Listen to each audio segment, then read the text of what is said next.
Welcome in, welcome friends to the newest edition of Seahawkers What If, the most unique Seahawks preview show in the multiverse. I'm your host, Clinton Bonner. I am joined by my good buddies, Adam Emmert and the protector of this multiverse, Mr. Phil Leidick. Boys, but as we get going, I want to ask about your Hawkra. Are you ready? Starting with you, Mr. Phil. Are you ready to mentally turn the page on that poor Sam game, that 2-point loss to the Rams, and focus now on the task ahead, which is the Tennessee Titans? Are you prepared for that? Yes, it's a bummer when 52 guys play good enough to win a game and one guy doesn't, and then you just have to deal.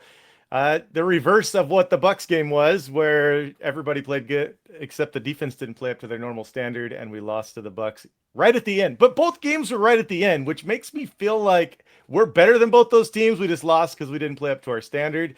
But I know one thing: we're a lot better than this team we're going to face this week.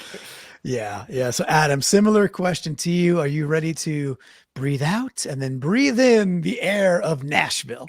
Well, scheduling wise, Brandon and I are going to record our flagship show later this evening where we do go back and recap the Rams game a little bit more. So mentally, am I ready to move on? I can't be. I'm not allowed to. I got to go back to it later tonight.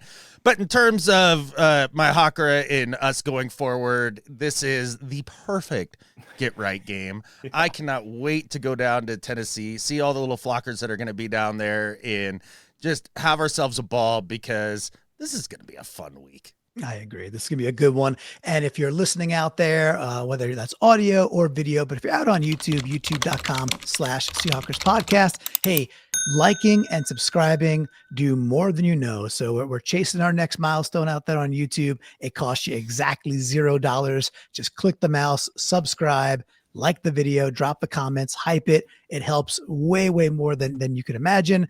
And hey, we're out here doing this every single week, and we think it's some of the most unique content, especially this preview show, because Mr. Phil puts together a unique theme every single week. Yes, we had Brandon, who did a commendable job last week. We have Mr. Phil back. We like to check in first and foremost with previously from the protector, which is Phil's rundown. Look, folks, he watched Titans Texans, so you didn't have to, right? So Phil, if that's not worth a like and subscribe right there, like I don't know what is. Mr. Phil, this was incredible that you went back and watched this. Is dumpster fire kind like game? Like, yeah. What did you see? It was truly a chore, and I'm glad I've got to see the condensed version because it was 37 minutes of eyeball pain. But I did watch the Titans, and their defense, hard to gauge because Mills wasn't very good, but he was still able to move the ball on them, and I just don't know. The pressure wasn't significant until later they started finding some ways. Barton, it should be number 50, and autocorrect got me again, or I just didn't hit the 0, I don't know. But number 50, he did get a nice 4th down sack on a blitz, and Barton's, I guess, pretty good in the pass game. He's having an okay year. Players were in great position to miss a lot of tackles in this, I noticed, with their defense. Runs up the middle were really tough for the Titans. I don't know why the Texans went away from it, because it seemed like if they wanted to run up the middle, they could run up the middle. Collins made some really nice catches against double teams, so there was guys that were there, and Collins is like, I'm the one that's getting the ball, you guys can watch me. On offense, Pollard wasn't finding a lot. He's got some talent. I don't think the blocking is really synced up very good. Ward, the rookie, has a really nice arm, seemed to have fairly decent command. I'll say one more thing about him at the end. The center was doing some dumb pre-snap penalties. I mean, the game was just kind of a slop fest. Their offense is toothless overall, and a lot of it, I think, is just because none of it's quite fitting together quite yet. It's not a total 0 on talent, but the things just haven't matured to where they function together. Ward did fumble on a blitz. Kinsey dropped a huge long pass that was really nice for him. But later there was a bomb that Ward was able to get down and get him in position. And then he tied the game with a Van Jefferson number 11 pass with 1:35 left. So it was an exciting ending. And then the Texans said, okay, we're done. We're going to win. If you look at the numbers on their DVOA up the top, they are 31st. And if you know, there's 32 teams, so that's not good. on offense. Their passing DVOA is 31st on offense, rushing 25th. So overall, not good, really bad. Defense, they're 26th, so much better than 31st, if you can say that. Their passing DVOA 23rd, rushing DVO is putrid at 28th. That's what I saw. Did you guys bother watching this, or are you just trusting me today? I did not watch this game because I have both taste and a life, and so I do really appreciate the fact that you did that for us there, Phil. Look, it's difficult for me to get fired up about anything AFC South, and it's been that way for at least 5 years. Clinton, I'm sure you put in hours of research and tape review on this team. Yeah, so I didn't watch the game either. I did go and seek out, because there's not that much out there. There's a couple that are pretty good, just Titans content, just to see like what they were saying about the game and just the progress, if you want to call it that, on the team. But the big thing too that does impact this game coming up is that they lost basically their entire wide receiver core, right? So Calvin Ridley broke his leg. I think it's his leg. He's out. DK, who's had a decent rookie year here. I think he's a rookie. I think he's coming back. He might play this week, but he's still injured. And then their rookie from Stanford, Iomanner, like Alec, right? He got hurt, and he's trending towards not playing. Again, we're recording this Wednesday, so we don't quite know yet, but it looks like Iomanner might be out as well. So they've got dudes like Van Jefferson, and we're talking about Miami Hurricane Xavier Restrepo, who might be called up from their practice squad, who played with Cam Ward. It's not a very menacing wide receiver core, and it wasn't good to begin with. It wasn't great at all, and now their two best guys are dinged, right? So this is going to be tough slaying. So I learned a bit more, but I'll probably save some of those for the discussion itself from what I learned from the Titans podcasters this week. But hey, look, Vegas has this game, guys. Last I checked was Seahawks giving 13.5 on the road. Yeah. So that's as big as it gets in the NFL. So, and we talked about this being an absolute get right game for Sam and the team. We'll get into some of the details on how we could execute, I'm sure, as we go through what if. So Vegas thinks we're going to double them. Did you guys see what I circled up there on the screen? Yes. What is that? My peeper's not on, so I see the circle. Well, they average 14.4 points a game. Yeah, not great. Not great. Okay, but let's talk about something awesome, which is not the Titans, but it is one of the greatest Seahawks in history. I'm wearing the 45 jersey. Nice. One of the first players I knew about as a little boy, my dad's favorite player for quite some time. You can't tell him anybody's ever been better than the Enforcer. And sadly, we lost him way too young. We lost him way too young this past week. But it just seemed like a great time to have a dedicated theme to the great Kenny Easley. So I did a little play on his name. We're going to the Titans. What if we win easily? What if we win easily over there in Tennessee? We are at game number 11 for the Seahawks, which means Adam will get to go first. Our categories are Kenny, 45, intense. Everybody talks about how intense. Everybody, when that was his teammate, always says there was nobody more intense than Kenny Easley. He played safety, of course. He was known as the Enforcer, and his career ended in the Hall of Fame. Adam, where would you like to go? Oh, before I even make a selection here, so Brandon did a great job coming up with a theme last week and all of that, but off air, talked about that's way harder than one would think, and you do this week after week, and this is just brilliant. By the way, Phil, like I love this theme for this week in honor of the Enforcer, Kenny Easley, and it just all works together just perfectly. I'm going with the Enforcer straight out of the gate because he was amazing, and he was literally the first Enforcer. I had to have the category Enforcer, but I did have the hardest time having a question that lined up with Enforcer. But here's where we ended up, Adam, and you get to go first. Maybe you'll be glad you do. What if you give three Hawks best equipped to give either their running back Pollard or their quarterback Ward a bad day? You pick one of those players, the quarterback or the running back, and say what three players are going to enforce a poor game on them, and then Clinton will be left with the other one. Okay, so we'll just go back and forth, one each? Well, not you can pick Pollard or you can pick Ward and say these three Hawks are going to enforce a Gotcha. bad day on either Pollard or Ward. Okay, I'll go with Pollard here first, and I think it's going to be, if I was picking three, I would say that you're going to be looking at Chenna, because I think he's going to do a great job of setting the edge and keeping them from actually getting anything outside when they do try to run his direction.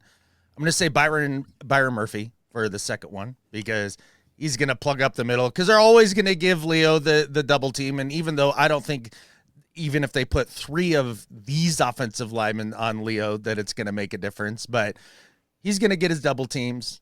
Murphy's going to have himself a big game, I think. And then I'm going to give Drake Thomas the third, because he's been and that's no shot at EJ, like in any way, shape, or form. It's just that I think they're going to have him on the field quite a bit still. And he really has just been dynamite against the run and just triggering on those run actions and stuff. So I think he could really have a day against this Titans team, which honestly, which Seahawk is not going to have a day against this Titans team, Clinton? I left you Cam Ward, who I actually like a little bit. Okay. Who do you think is going to give him fits, Clinton? Yeah. So cool question. And I agree on this theme being really, really fun. So Cam Ward is going to have problems pretty much all day. His left tackle, Dan Moore, is considered poor. You know, like go listen to the Titans fans talk about that team, but they also are not very high on J.C. Latham, their right tackle, who was a first round pick, I think, in 2024. He has been mid at very, very best. And, one of those like a little better in pass blocking type thing, and not getting it done in the run game at all. And so the edge group there, you mentioned Nwosu earlier. Nwosu's having a really nice kind of bounce back season where it's like, oh man, we should really try to keep this guy around in the off season for sure. So I'll stick with Nwosu, but on the different way, just getting that pressure. Really, like you could say it's like Mafe, Hall, like any of the edge group. The middle of their line's much better. Skoronski is a good guard. He might even be like quite good guard. Okay. So the edge group should eat all day long. So like kind of package them together. Look, the DBs I don't think are going to matter as much as they normally do, because the threats are just not there. This is not a dynamic wide receiver room at all. I like their tight ends a bit. So let's just go with Eamon down the box doing his thing and just taking away the things that Cam Ward might have outlets and normally have outlets for. And I think honestly between the edge group and then Eamon Wari, that's enough. Ward's going to have his work cut out for him. I think he's playing the best he can on a team that I do not think is well coached, and I do not think has a lot of talent, and he's not well protected. So I don't know what you expect from Cam Ward if you're a Titans fan, with all those things being true. I expect Mike McDonald to heat him up and speed him up. And when you do that to a rookie that doesn't have talent to kind of support him, it's bad news bears. Yeah.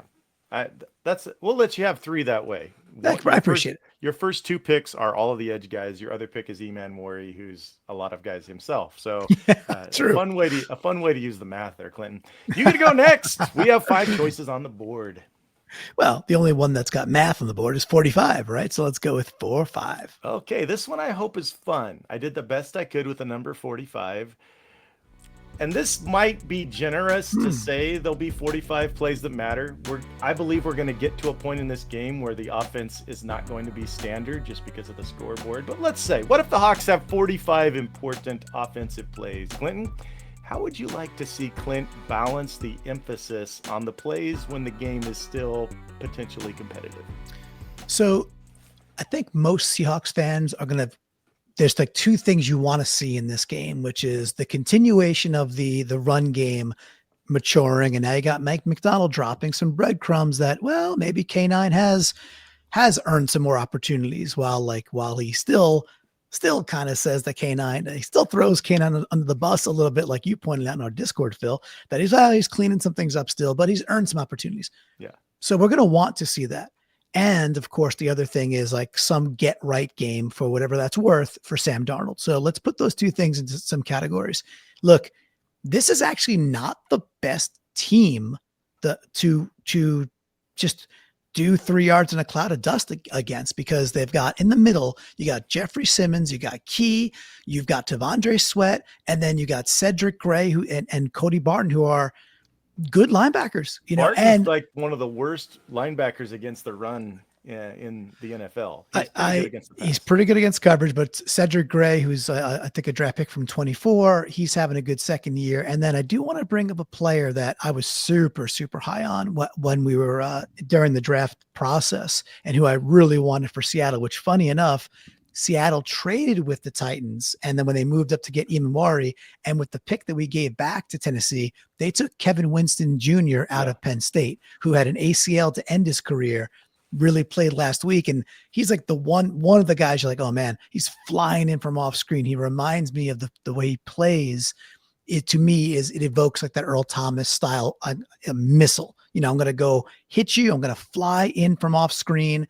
And he's pretty good. So I say all that to quickly end it with, I don't think it's the best day to be like, oh, we gotta just run the rock and just establish the run. So let me just quickly then say, make it the get right game as much as it can be for Sam, but get out of freaking shotgun so much and get out of straight drop back. Yes. Let's see some more play action, Yes. and let Sam go freaking slinging around the yard, and because we are a better team than they are. So I think one area we're going to run to a wall, man. They got a good defensive front, and it's probably the best part of their team, Phil.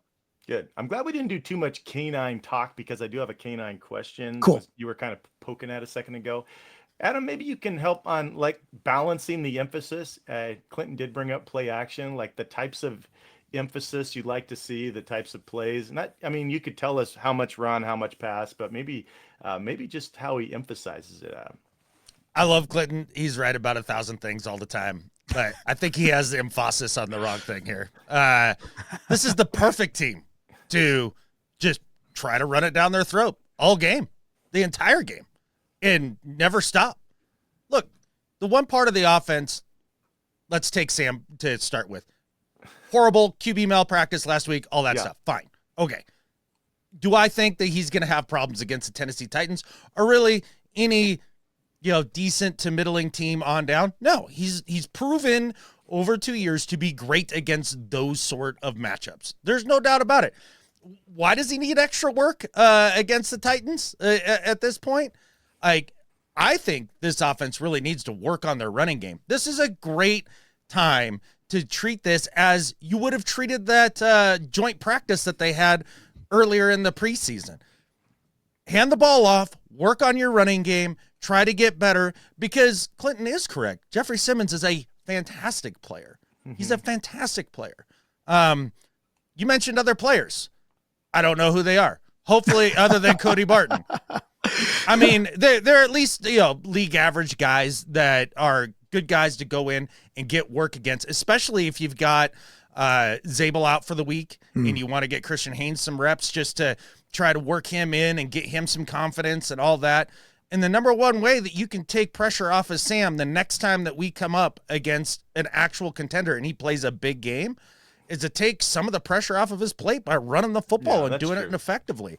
So let's practice it this week. Let's jelly it down their throat and see if we can't start to find a rhythm there in the offense. A couple of reasons I kind of like Adam's answer is, one, they didn't really look great on runs up the middle. And I think it might have been a lot of Cody Barton being terrible, but they just didn't look that good against when Texans tried it.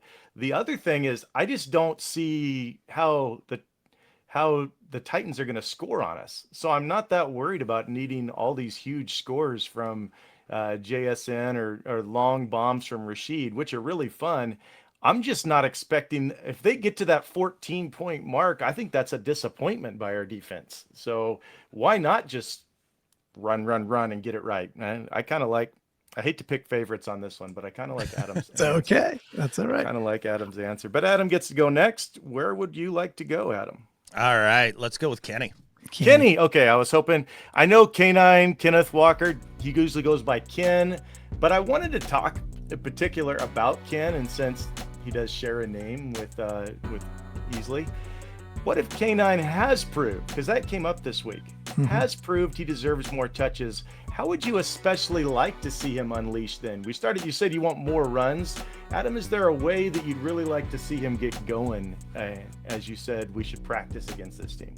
Yeah, I mean, just to start with, just the more touches would be a great start, and get rid of some of those carries by Sharps there and get it to the more explosive back. There's some meat on this bone that I'm going to leave for Clinton. So the one way that I would like to see him more involved is start hitting him on the short checkdowns out of the backfield and get him out in space and let his elite playmaking ability take over. And if some of the concern about K9 by the coaching staff in terms of him not getting the touches that we all believe that he deserves at this point is that he can't be trusted, he makes the wrong reads or whatever it is. I mean, you talked about it in Discord this week, Phil, and if you want to be a part of those discussions, go to getintheflock.com and join the Discord. But at the end of the day, this is a great way to get him the ball, and then you don't have to worry about the teammates like trusting him to do the right thing because he's just out in space. Go do your thing. Be a playmaker. So that's the way I'd like to see him utilized a little bit more in this game. And he was doing it in the fourth quarter against the Rams. He was looking really good on those leak out plays. I have a follow-up question, but I don't see if Clinton already touches on it. Go ahead, Clinton. How would you like to see him unleashed if we really are going to start getting him more touches? Yeah, love it. So for me, one of the bigger things and one of the more frustrating things about the K9 experience, like this is year 4, right? And he has 7 games left before he's out of contract, 7 regular season games before he's out of contract. If it is not the time to put the cinder block on the accelerator and be like, hey man, just go get your touches. And I realize McDonald talks about, well, it would be irresponsible if we gave him all the touches. I get that. It's not how the modern NFL operates for 30 of the 32 teams essentially. But if this is not the time to goose it quite a bit, then it never was the time, which is just weird for me because I think we all think the talent's there. Now, specifically, look, lo and behold, you can give Ken Walker touches in the red zone. Yeah, you give him touches in the deep red zone. You give him touches in the purple red zone. You give him touches in the death zone, the black zone, whatever, the 5-yard line, the 1-yard line. You could give him touches at all those places, because he's still the most talented dude. And I always think about red zone as like, okay, it's spatial compression. Okay, I want my most dynamic dudes getting the ball down there. That's why slot guys accelerate down there or do quite well as well, because they're shifty, can get open in tight spaces. So we saw it last week. He gets a 1-yard touchdown. Finally, hallelujah. He also had another touchdown that was called back on the Callerup hold. It was a hold, but it had nothing to do with the play. It was a gorgeous run. Use the best dude at the most important situations. Use him down there. There's other stuff too, but if they just do that, heck, I think we'd all be very happy, quite frankly. I like it. Okay, so here's my follow-up question. It's not like it will happen, but I have checked the multiverse potential outcomes, and there's certainly a lot of ways, a lot of routes where we could end up here. What if we're up 3-4 scores in like the third quarter? Is it George time? Do we want to save Ken if we're up 3-4 scores, or do we want to keep practicing giving Ken reps in a blowout? Adam, you think we just put Alani in there if we're dominating? Yeah, I mean, if we get to a 20 or 17-point lead and it's 2 minutes left in the third and the Titans have done bupkis on offense all day, yeah, let's get some of our depth players some reps and have them ready to go, just in case when we get down the stretch here in a big game, we have to lean on one of those reserve players to come in and play big minutes. So that's the way I look at it. Now, I think there's a consistent or a good counter argument to that, and I don't know if that's where your head lands, Clinton, or if you're thinking more like, yeah, let's see the backups a little bit. No, if we're up that big, then save your dudes. We do a betting show, right? We look at that as well. And and JSN's chasing a big number and we're going to cheer for that. All those things, if you get up by 3.5 scores, if you will, no, you do the right thing for the long term. And in this case, Phil, I'd be fine. If K9's out with 12 touches, but we're up 21 at that point, so be it. So his health is more important than him getting those extra reps that he's earned because we just need him. I think so. Okay, Clinton, intense, safety, or HOF for Hall of Fame? Well, let's go with Hall of Fame. Hall of HOF. Fame. Okay, I kept changing this question. But Clinton, what if we talk about which Hawk has the best chance at Canton? Do we have somebody right now? Obviously, Kenny Easley, one of our great Hall of Famers. Is it Leo? Is it JSN? Or someone else, and why? Who on this roster could have a chance at it, do you think? This Ty Okada slander has got to stop. For him to not be on this, slide. I just won't stand for it. It's a good question. It's a fun question. And the Hall of Fame sometimes takes longer to percolate for some players, and Easily had to wait a long time. Yes, he had a shortened career, but he was dominant in those years, and they made the right decision eventually and got him in. No, Ronnie Lott said because they always talked about him being great with his compiling. He goes, nobody is as good. Nobody was as good as the enforcer. Yeah, which is Easley.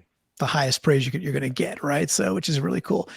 No, I mean, so look across the board right now, and it's a little bit difficult. Leo Williams he's in the very Hall of Good, and he's been really good, but he had a long stretch with some bad teams where he wasn't outstanding, right? Between the Jets, Giants, and then getting kicked over to Seattle. He'd need a couple Super Bowl performances, probably. Yeah, and even then, it's just difficult as a defensive tackle with the bar being so high set from the likes of Aaron Donald very recently. He's in the very Hall of very, very good. Yeah, he's in but Donald's in a special section. Like I agree. He's in that extra room with a whole setup for him. There's other defensive. If there were rungs and tiers, he's top tier. Yeah. But it's just difficult because the defensive tackles don't typically get the splash numbers that edges are going to get, right? So it's just this hard. So if I had to place a chip right now, even though wide receivers, it's the volume of people are so many, but look, it's year 3 for JSN. If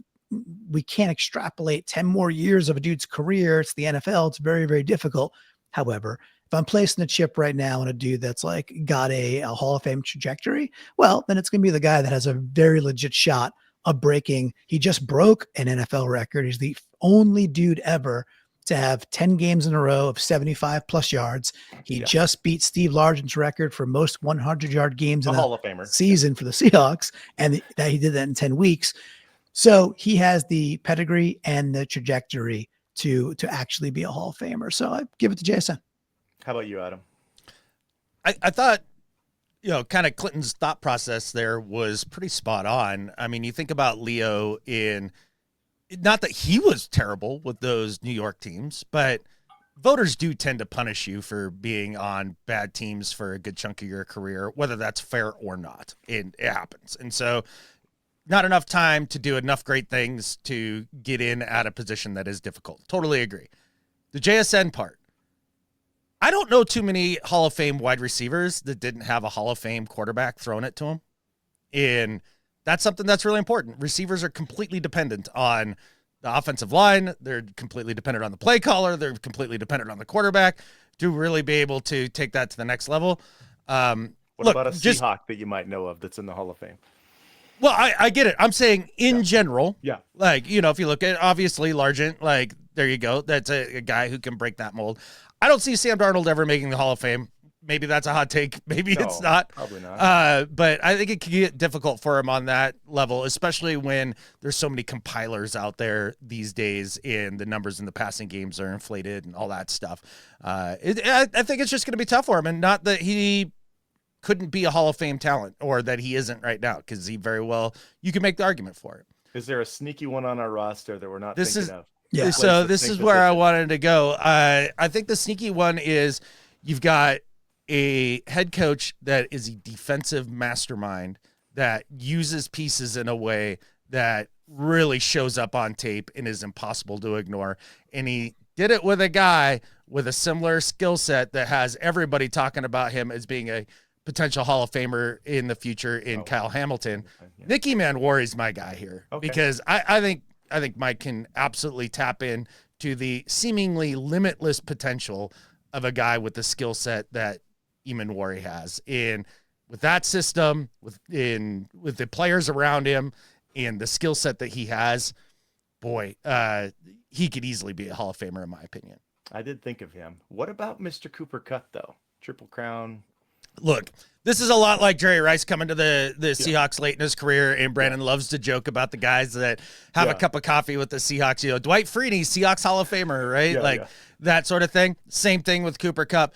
Honestly, Cooper Kupp is not a Hall of Famer. He's not, period, in any way, shape, or form. He's had 1,000-yard season, one.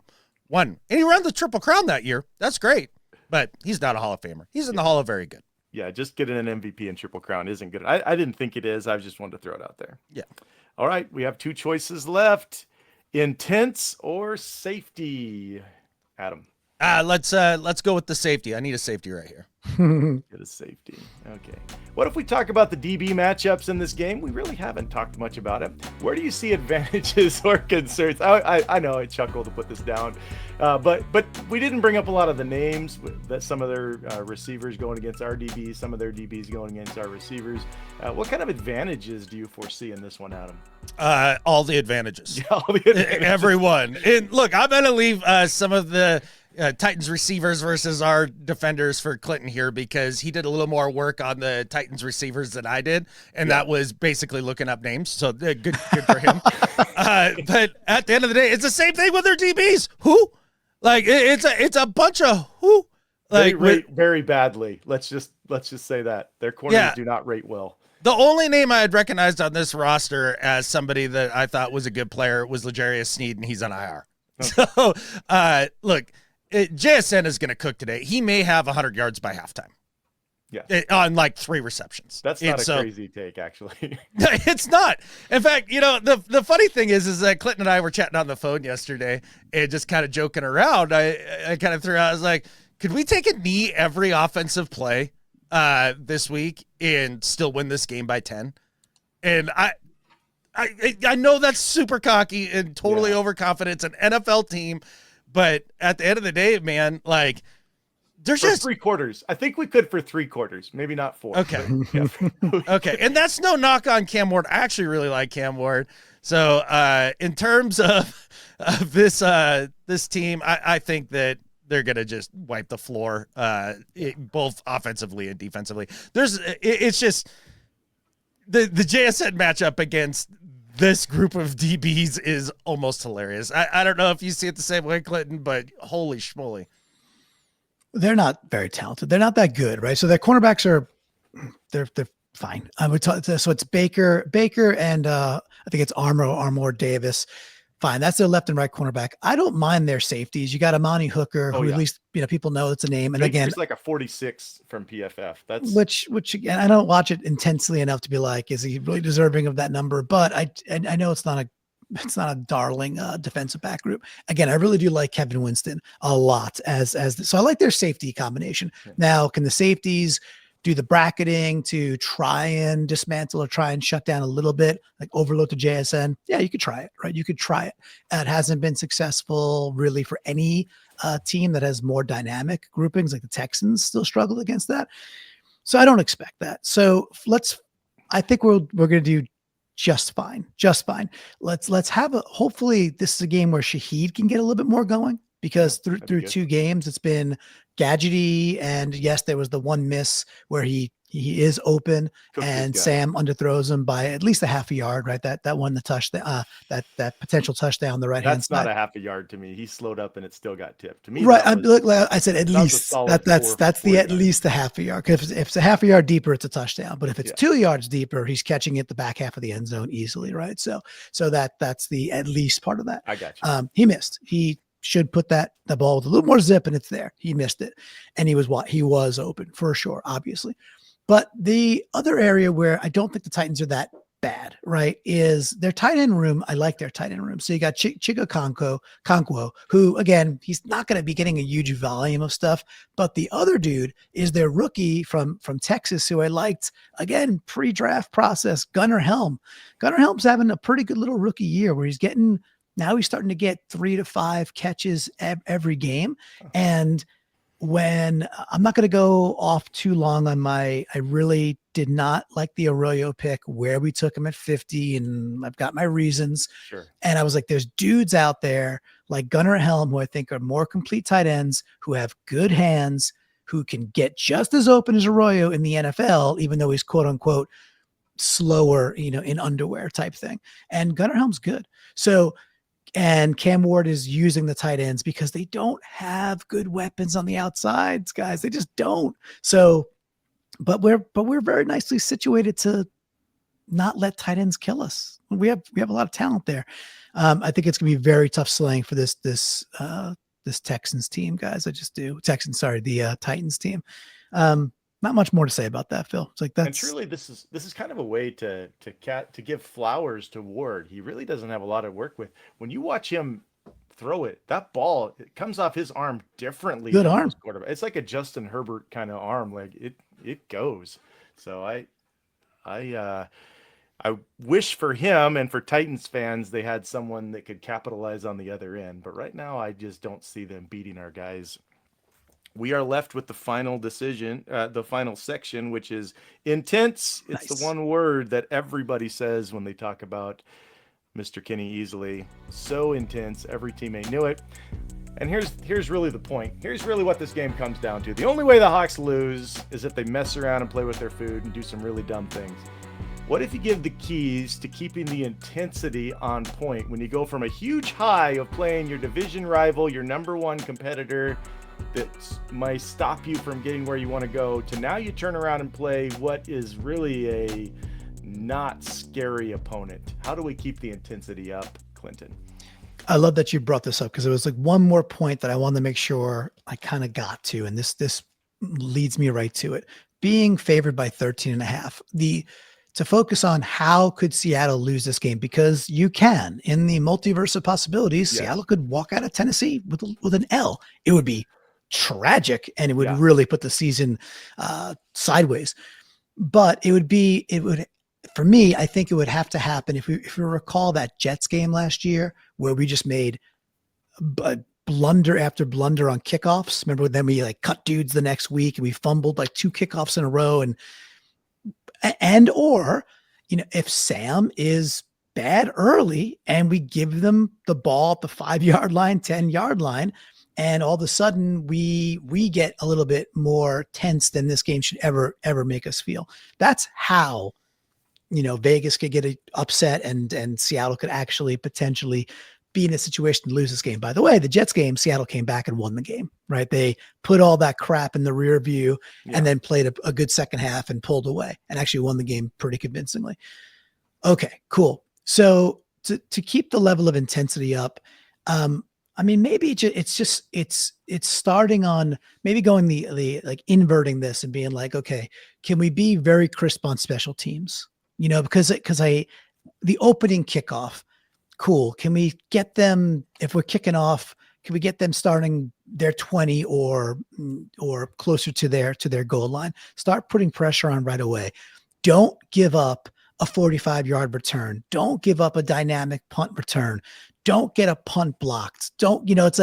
It's those types of things from an intensity perspective that I think are some of the only levers this Titans team has to actually win. So I know it might seem a little weird, but can we be super crisp and really attentive to how we are on special teams and then let that permeate throughout everything else? Because I think it's one of the only ways they pull off the upset. Adam.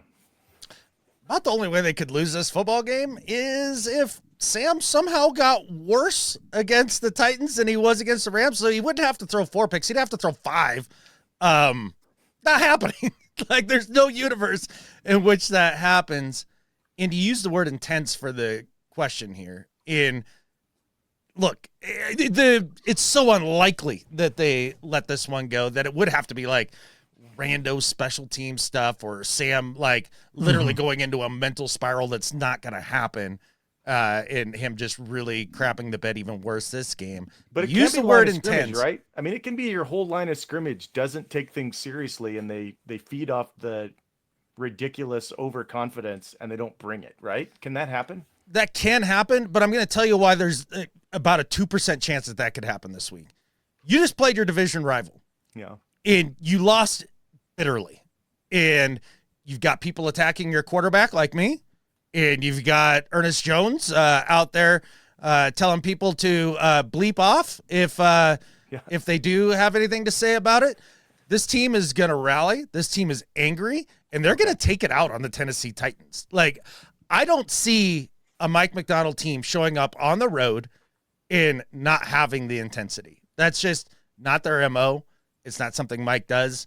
And if you're a player after a disappointing loss like that, I think it's hard to just cruise into Tennessee and not have a chip on your shoulder. And it looked like maybe that tipped off something for Clinton here. Am I in crazy land here?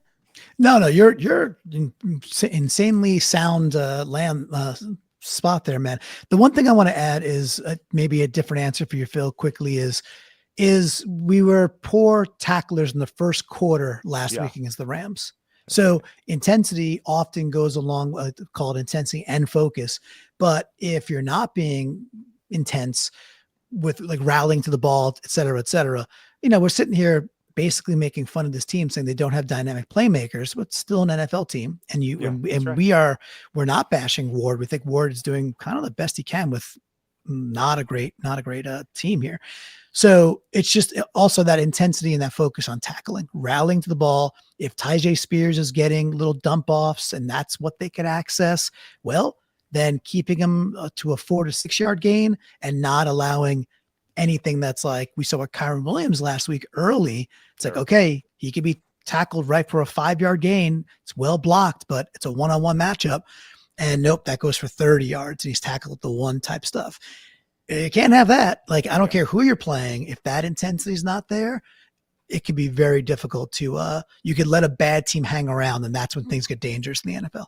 Yeah. Topping off both your points. I like the word intense too about easily, because it's not just the guy that was aggressive and played hard and went out there and said rah rah. Like, he was determined he was going to do it right and with all that. The word intense combines you doing it right, but also with all your energy. And to play off what Adam said, I think the Titans would have had a speck of a better chance if we had won, but since we lost, there's like almost no chance we don't come ready to kill these guys. That's just kind of that's just the facts. That's just unfortunate or fortunate, because maybe they want better draft picks for the Tennessee fans. That's just the way it is. Well, we need to get to our From the Flock. Sadly, I failed to remind everybody until this morning, so they only had 3.2 hours to get their wishes in, but we did get some wishes tossed into the wishing well. We had 5. We will start with 12th Man Records. He says, we win the turnover battle. Now, that would be nice. Pretty much a guarantee, not even pretty much, that's a guaranteed win if we do that. And Car 0 turnovers for Sam. I like where our minds are at here. We have CA 12th man, so I'm guessing a California 12th man. Running game dominated.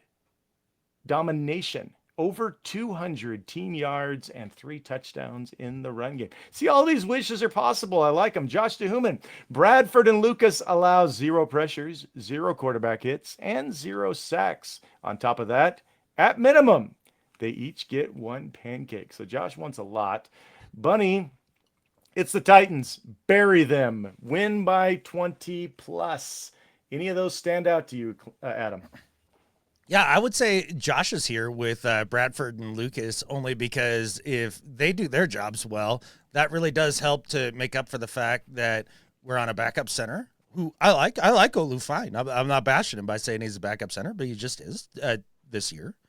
And then Haynes looked a little dicey when he came in, and that was a little scary. So if Cross and Bradford and Lucas, your regular full-time starters, can play a good game, it's going to help get us through the game that we need to get through to get Zabel back out on the field, which is a huge deal. And thank the makers and the football gods and everything that there's no major structural damage there for Zabel. So I like Josh's here. That one makes sense to me.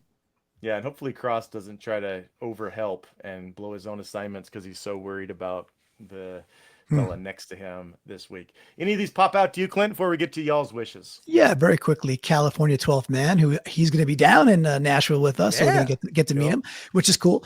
Just, he said running game domination and over 200 yards and 3 touchdowns. Like, again, this is where I think they're good. Tavondre Sweat, Jeffrey Simmons, Sebastian Joseph Day, like they're good. They're pretty good. They're an okay defensive line, defunct and deficient elsewhere. So while I don't think it's going to be that'd be super cool if it was, because I want to get this run game going. It's starting to get colder, boys. And when the earth cools, you got to run the ball more effectively. So I'm all in on that one. And if you want your wishes read, go to getintheflock.com and you'll join our Discord. It tells you how you can do that. There's all different levels where you can help out Adam, help out Brandon, help do awesome things like what y'all are doing this week, going to a game. And we'll read your wishes and a whole lot of other things on a lot of other shows. And we have a great time all week in our awesome Discord. Time to hear about the What If Superhawks from Adam and Clinton. Adam, your wish for this game in Tennessee. So as a human being, I have needs. And one of those needs was not met last week, and I still have a need. It's a need for that Shaheed. Like, let's go. I want to see K9 get his touches, and we talked about that a lot in this episode and why that's important. But also, to getting Shaheed going, Clinton brought it up, and it's a brilliant point. And I want to see him go off in this game and just look like the guy that can really open things up for JSN, make teams worry about more things than just our number one receiver. That I'd love to see Shaheed have himself a day. Big game from Shaheed. He almost had a touchdown, missed by a few fingers. Clinton, how about your What If Superhawk? I'm going to go to Nwosu. Nwosu has outperformed my expectations coming back from injury, basically for almost like 2 years of being injured. And I had thought he'd lost a step. And I was saying, I don't know if we can count on him to be a big contributor during the preseason. I just didn't know if he would be healthy. He has proved me wrong over and over and over again. He's playing phenomenal ball, potentially best ball of his career. Yes, he has the best supporting cast around him, and now Mike McDonald as well. But let's see Nwosu. I'm just going to go with a clean, like a sack. A sack is a hard enough thing in the NFL to get. So I want a sack from Nwosu, and one of those when you see it performances, which we could get. We could look at the way we want to, but at least a sack from Nwosu. He's working hard out there. Adam, a big game from Shaheed. Clinton, and Nwosu sack. Now predict the score. By 1 point, Adam has inched his way back into the competition because Clinton overpicked the margin of victory, which was not a victory, sadly. I would have liked Clinton to have won, but I do like it when things get closer. So now Adam is within 2. Adam, though, you have to pick the score first this week. What kind of prediction do you have on this matchup?